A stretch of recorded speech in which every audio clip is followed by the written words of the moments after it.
that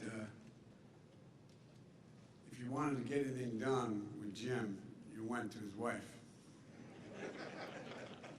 All kidding aside, the story Jim tells is absolutely accurate. I got what we call, in my old neighborhood in Claymont, Delaware, I got shellacked in the first 2 primaries. And I kept saying, I'm waiting to go to South Carolina. No, I mean it sincerely, because I come from a state that has the 8th largest African American population, and that's the source of all my support in Delaware, for real.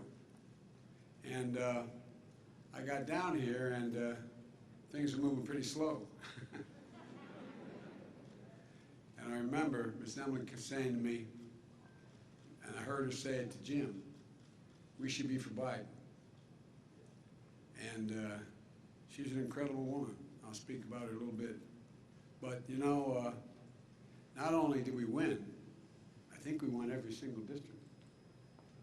And I just want you to know it matters. And Jim's saying to you, you know, if you don't succeed at first, try again.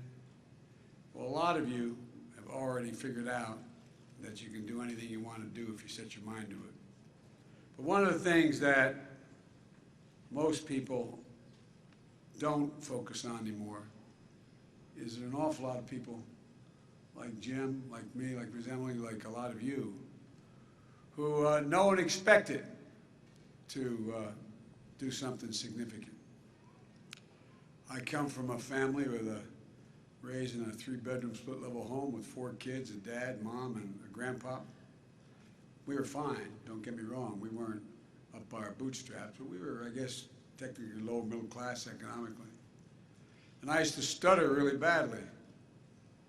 And stuttering is the only thing everybody can still laugh like hell at, but it's devastating to a stutterer. If you ever saw the King's Speech, it's worth seeing. And I had trouble talking until I was well into high school. And but I was convinced that my mother would say, never bend, never bow, never kneel, never give up. Just get up. Just get up. And that's one of the things I like so much about HBCUs, which I've been part of for a long, long time. The reason I got elected in 1972 was because of an HBCU called Delaware State University. They organized for me.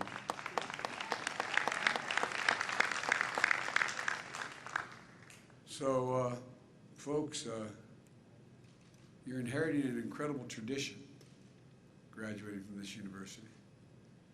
On inauguration day, I placed my hand on the Bible and looked out toward the National Mall. And what I see?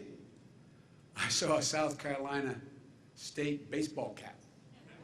Oh no, not kidding. Not kidding. Talking to 2 former presidents, Clinton and Bush. Today I look out and I see Jim in his South Carolina State cap and gown. Jim, I'm honored you asked me to be here, and as you receive your diploma you earned 60 years ago, never got a chance to receive it in person. You know, I know this, that Miss Emily's here. Her spirit and the students are here today. Students on scholarship in her name. Students in the Honors College in her name. And she is always in our hearts. She was a genuine gift, a dear friend to Jill and me, and a great American. And she loved this institution. She loved this institution. Thank you, President Conyers, the Board of Trustees, the faculty, staff, one of our nation's great universities. Though I'm from Delaware, I've got to put Delaware State up there. The president of Delaware State used to work for me, went and got his doctorate and said, this is not the good job, I'm going to be president of the university. But all kidding aside, of course, President Harris is a proud Howard alum. She might have something to say about Delaware State. And to my family and friends, the class of 2021, I know the pride you feel for this day as well. Graduates, you already did this because Jim did it, but I always do it, and Jim, as usual, always is ahead of me. You really do owe those folks up in the bleachers a whole hell of a lot. A whole heck of a lot. And I'm sure not a one turned to his husband or wife and said, guess what, no tuition next semester. But I just want to say to the parents, we know, like my family, know the sacrifices you made to make sure this day arrived. And you're the ones that helped you get through this period, and you got a lot to look forward to. Graduates, I know you've already stood to thank your parents and your families, but you know, the fact is that congratulations, you earned it. You earned every bit of it. I know it wasn't easy. Remote learning, fearing getting sick from COVID-19, feeling the pain for those who lost loved ones, and you know people who've lost loved ones. The uncertainty of a devastated economy, the reckoning on race not seen since the 50s and 60s. Your time here has come during a tumultuous and consequential moment in modern American history, and has led you to graduate at a real inflection point in history. No graduating class gets to choose the world into which they graduate. Every class enters the history of the nation up to the point that has been written by others. But few classes, every once in a few generations, enter at a point in American history where it actually has a chance to change the trajectory of the country. And that's not hyperbole. You face that inflection point today. And I'm confident you'll meet the moment. You're ready because you're part of a proud and sacred tradition, an HBCU tradition, more than 180 years of excellence, institutions that instill a sense of purpose and commitment to make a difference in all their students. Not just to lift up yourselves, but to lift up others. An institution grounded in the belief that every American, of every race, background, and zip code, should have a fair and equal chance to get as far as their God-given talents give them. Incubators of scholars and educators, advocates and athletes, leaders of industry and entertainment, faith in medicine, arts and science, the molders of trailblazers, visionaries, and public servants. You know it. You know it better than anyone. HBCUs have helped produce 40% of all the black engineers in America. 50% of all the black lawyers in America. 70% of all the black doctors and dentists in America. And 80% of all the black judges in America. Folks, I see HBCU excellence every single day in my administration, and that's not, I'm not exaggerating. Vice President Harris, my cabinet, Michael Reagan, administrative EPA, senior White House staff, staff across my entire administration, graduates, I'm here to congratulate you, but also to let you know that your country, this is not hyperbole, is counting on you. They're counting on you to change, to turn the dial at a moment we have a chance to do it. And that I'm committed to doing everything I can to make real the promise of America for all Americans, for all of you.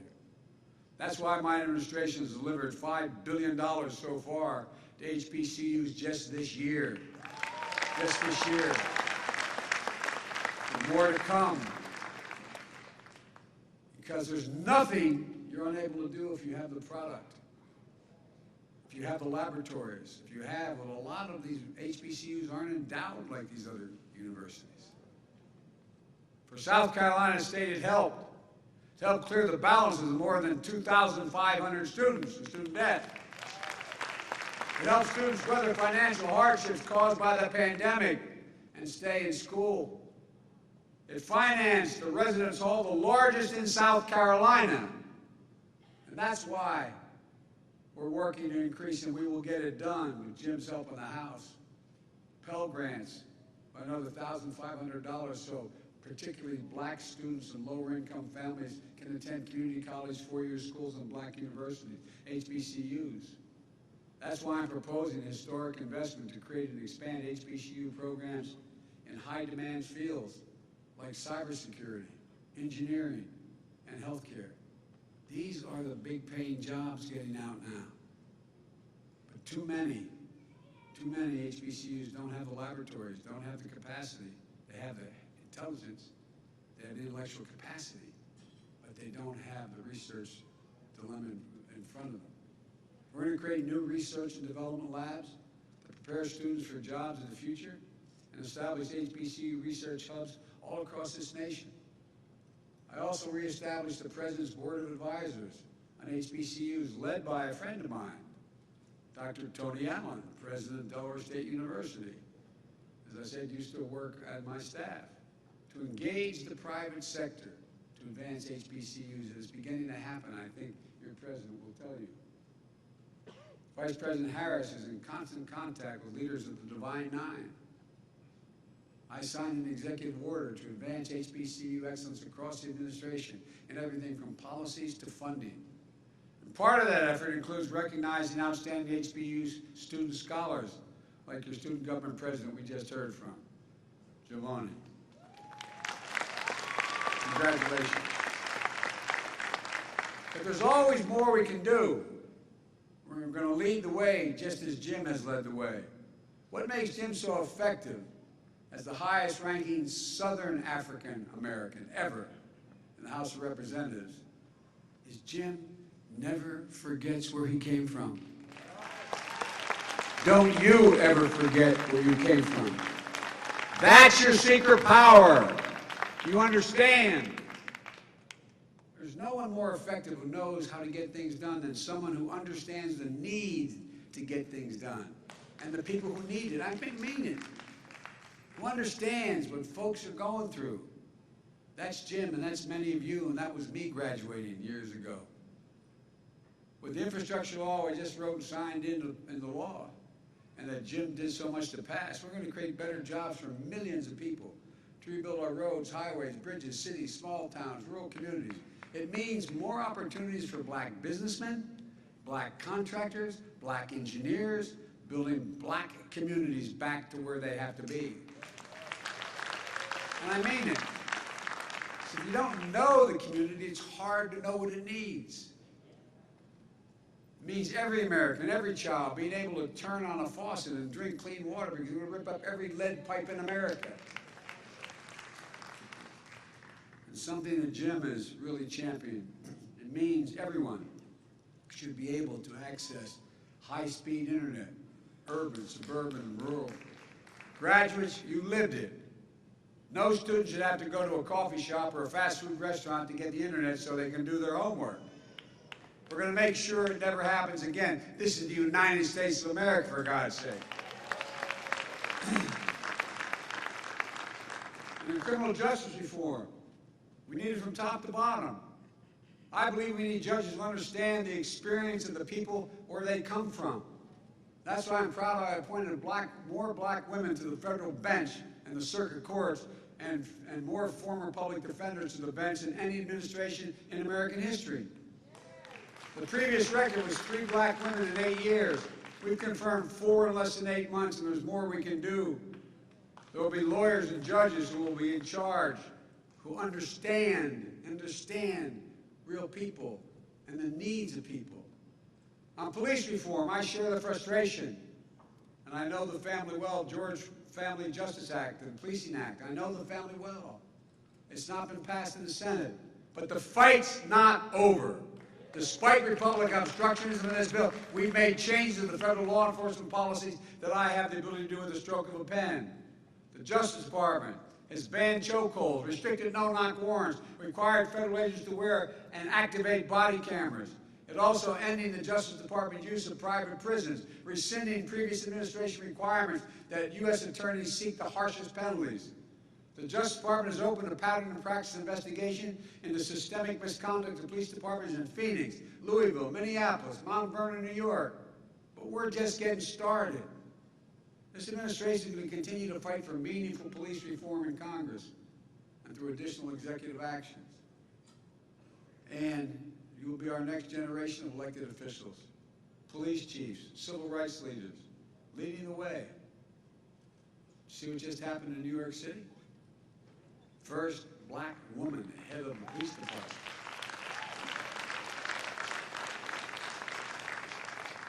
The My American Rescue Plan was passed right after historic investment in community policing and violence intervention programs that are shown to reduce violent crime as much as 60%.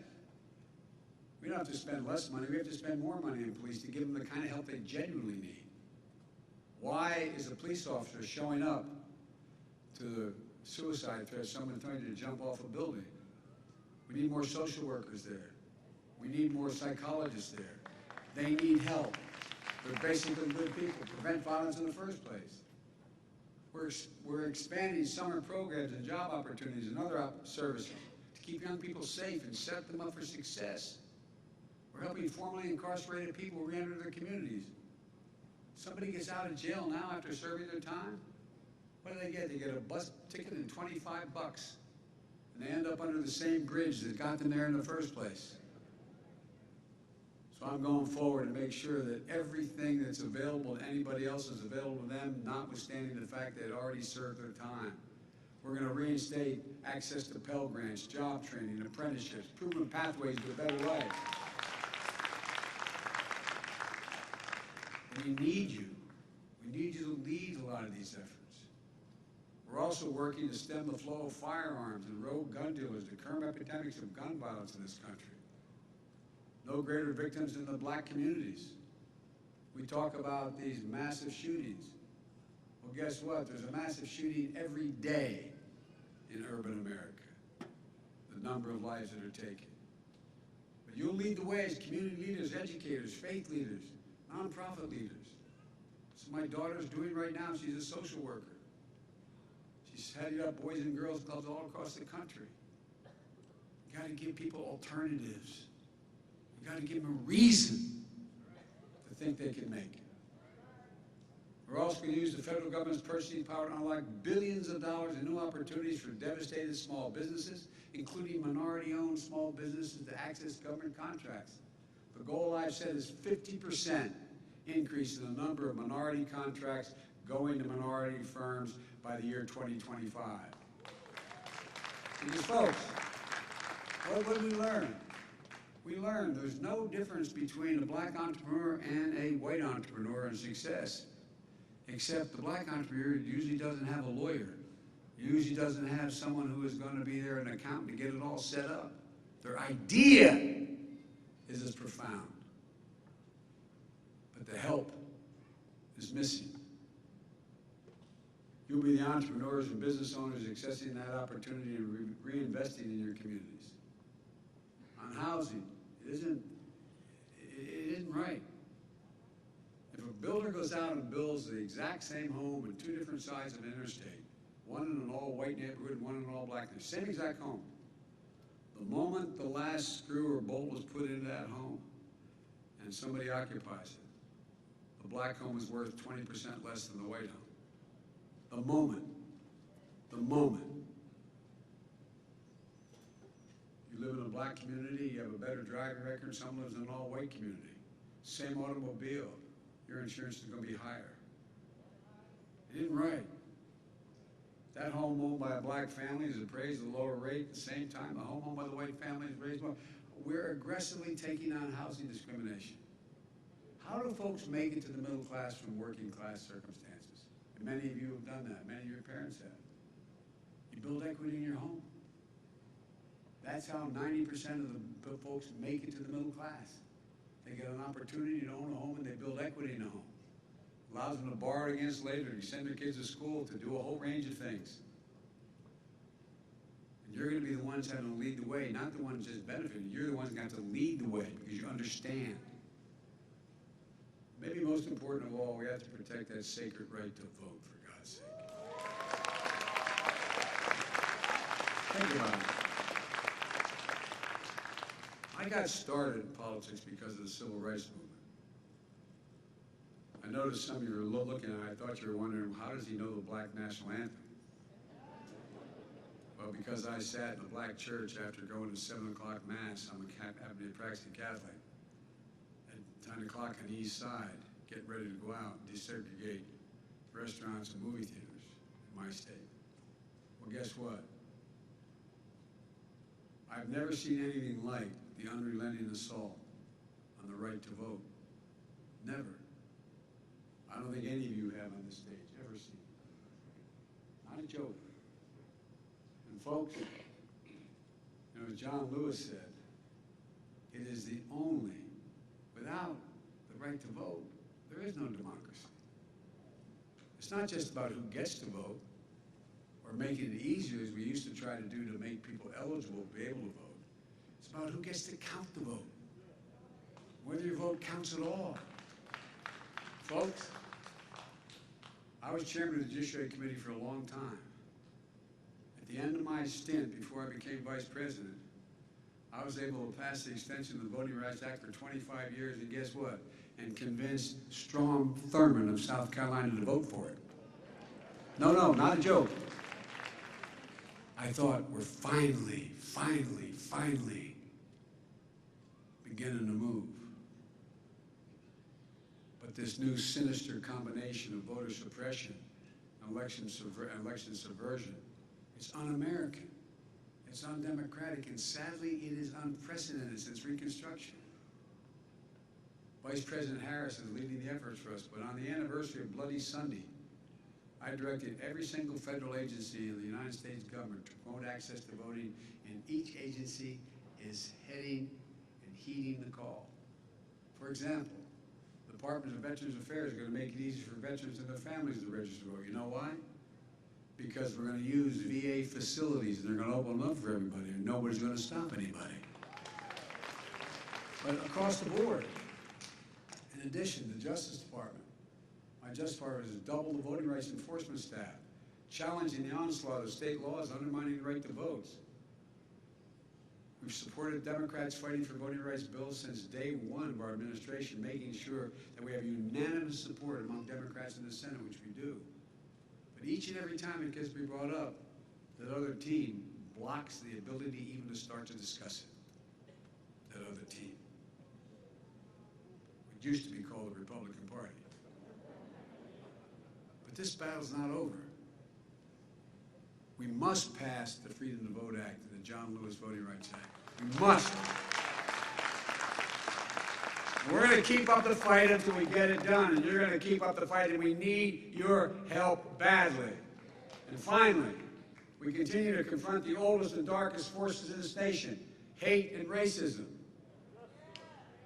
You know, there's a through line from Orangeburg massacre that happened 53 years ago that killed 3 students for whom this very area, this very arena is named, to darkness that pierced the grace of Mother Emanuel Church in Charleston, which I visited right afterwards 6 years ago, to the torches, those you ever think you'd see in the modern times, people coming out of the fields down in in Charlotte, Virginia, Charlottesville, Virginia, carrying torches and Nazi banners, screeching most anti-Semitic and anti-black rhetoric in history.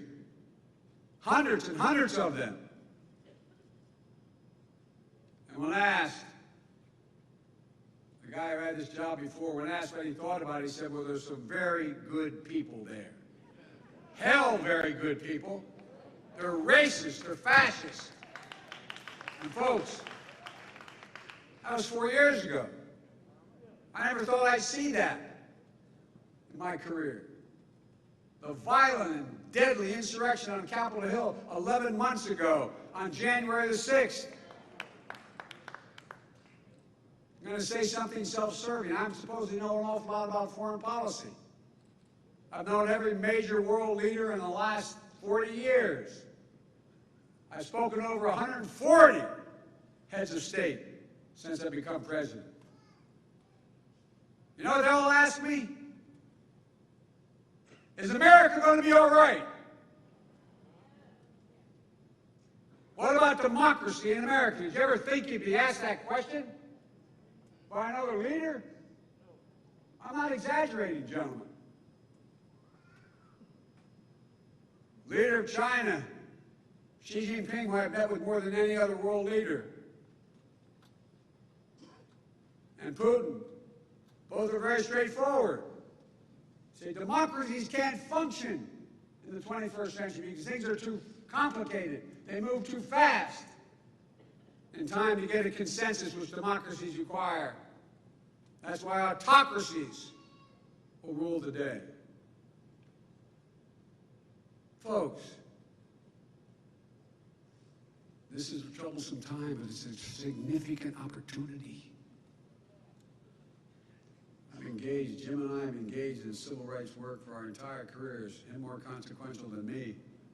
Despite all the laws enacted through the struggles we knew we could make progress. But one of the things I thought, and Jim probably didn't, but I thought, Jim, I thought when we had some of those major victories, we'd finally crossed the threshold. But what I didn't realize is you can defeat hate, but you can't eliminate it. It just slides back under a rock. And when given oxygen by political leaders, it comes out ugly and mean as it was before. We can't give it any oxygen. We have to step on it. We have to respond to it. It's not who we are. It's a minority, but if the majority doesn't speak up, it has a profound impact. That's what we've seen the last few years. We must not give hate any safe harbor. We have to shine as bright a light as we can on it. That's the ultimate disinfectant. Call it out. And you're going to be the light. You're going to have to be the light. Let me close with this. The history of the journey of America, progress and possibilities, is written by people who sat where you're sitting right now. Again, not hyperbole, it's a fact. People like Jim and Emily Clyburn, students who met in a jail cell after standing up for what was right and just, who never stopped.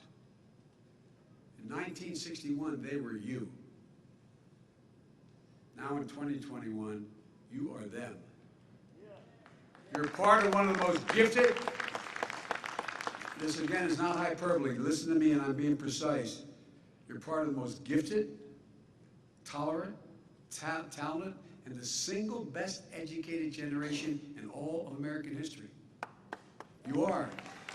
But with that comes a hell of an obligation. You accept people as they are, black, white, Latino, Asian, Native American, gay, straight, transgender, abled and disabled. You see them as people, as fellow Americans who deserve respect and dignity. You're going to see more change in the next 10 years than we've seen in the last 50 because of the incredible change in science and technology. You're going to see us traveling commercially in the next 20 years at 12, 15,000 miles an hour. Subsonic speeds, supersonic speed. I mean, the things are going to change. But it's required the educated population you represent to understand it, to translate it, to move it. I have every confidence that no matter your career, you're going to translate change into a greater opportunity and happiness and prosperity for you and the world around you. When I looked out on Inauguration Day, I saw that South Carolina baseball cap that I saw. Well, your hope and your optimism. That's why I asked a 22-year-old Amanda Gorman, the youngest inaugural poet in history, to read her poem. As a matter of fact, my professor wife, Jill, we're still teaching full-time, found her and asked her to speak. And here's what she said in her poem. So while once we ask, How could we possibly prevail over catastrophe?